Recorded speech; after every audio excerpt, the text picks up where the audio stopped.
countries get richer, people have less kids. It's happening all over the world, right? Taiwan has one of the lowest birth rates in the world.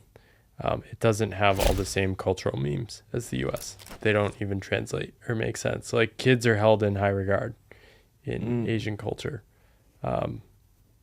So I don't know. I think it's talked a lot more because basically people are having less kids. Yeah, I guess my cynical view of it is that as people get wealthier, they start to prioritize work and wealth more, and kids do ultimately detract from that, right? Like, Yeah. if the thing that you grow up being told is really important is to get the highest paying job possible and make as much money as possible, have the successful career, then that's what you're going to prioritize. And like, maybe you'll have one or two kids later, but you're probably not going to start having kids in your mid 20s, right? And so I think it's, yeah, like Paul said, it's just sort of a consequence of nations getting wealthier. And then I think that people latch on to mythologies to justify what they already want to believe or what they already believe, right? And that's where kind of more like the environmental movement or like environmental fear mongering comes in. Yeah. It's like we have too many people, scarcity mindset, plus you want to just, have money and have lots of so like.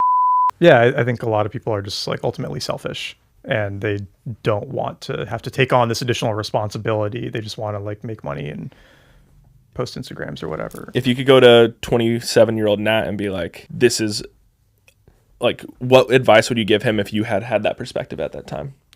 Because I got pregnant when I was 27. Okay. So we were on board. Yeah. I mean, so I actually, Zach Oberon, right? Mm-mm. Yeah. Oh, do you know Zach? Yeah. Okay. He and I had, Zach literally like changed my thinking around this in one conversation back in 2015 because we were hanging out and he was dating his now wife at the time, Emily, and I asked him for some reason. I was like, how many kids do you want?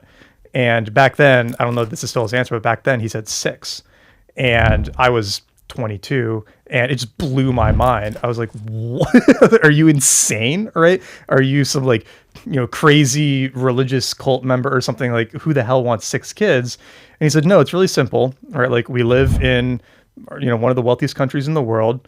We're, by what we're doing, we're also in a wealthy, like, sect of a wealthy country. There is nobody in the world who has like a bigger responsibility or can give a better opportunity to kids. And he's like, and if you talk to people or if you listen to interviews of people on their deathbed or whatnot, they always talk about how they wish they spent more time with their kids, wish they had more kids, wish they spent less time working. And he's basically said like all the things that we think we should be prioritizing, we don't end up prioritizing later, but we do have this opportunity to like have a lot of kids. And so if you're kind of blessed in that you find your partner early enough to make that a priority, like you should do it. And literally that one conversation completely changed my thinking on it forever. And Cosette was pretty much on that boat too. And we were lucky that we met in college. Mm-hmm. And so when we got married, I was 26 and she was 23. And then when we had Sutton, I was 28 and she was 25. Mm-hmm. And so we were just like, yeah, we want to just full send, see how many kids we end up wanting. But that's unusual, right? Mm-hmm. And if I hadn't had the conversation with Zach, I don't know if I would have found that mentality otherwise. Have you landed on a number that sounds good to you, or are you just kind of like letting it flow? We're thinking 4 now. 4? Yeah. Cool. How about you? I think it's like 1 at a time. Yeah. We're a bit older too, so you just don't know. Yeah. I think we're just like so happy having 1 kid. I didn't meet Angie until I was 34. And so I think especially the first few years of our relationship, we're just like, how do we connect different cultures, different lives? Like, I had spent so much time as like a solo adult and she had not. And it was like, how do we get on the same track? But as soon as we started trying to have kids, I think that brought us even closer together. And we both come from families with lots of cousins and lots of kids. Of my cousins on my mom's side, which I'm closest to, we had the 17th great grandchild, and there's now already 3 more on the way shit. or have been born. That's amazing. Dude, you guys are doing the Lord's work as far as repopulation goes. And so I've never thought about this question: should I have kids or not? It was more for me. I never found the right person to be with. I probably would have had kids younger if I met the right person. But yeah, in my family, having kids is high status. That being said, I think one of the big challenges I still feel is I am treated, and we like this freedom in the U.S. People opt into it as we are treated as an independent economic unit, right? I'm in a big family, but like it's sort of assumed that I am responsible for my own financials in our family, like me and Angie. Like if we want a house, we have to figure that out and earn it, right? It's like even if people in my family had money to support me, like they wouldn't. It's very like New England, figure it out on your own, sort of like American. If you want a house, you should work more. Yeah. Is basically the messages I've gotten, and so we're still like figuring that out. And like the Northeast is a bit too expensive for us now, where my other cousins live and stuff. But yeah, figuring it out as we go.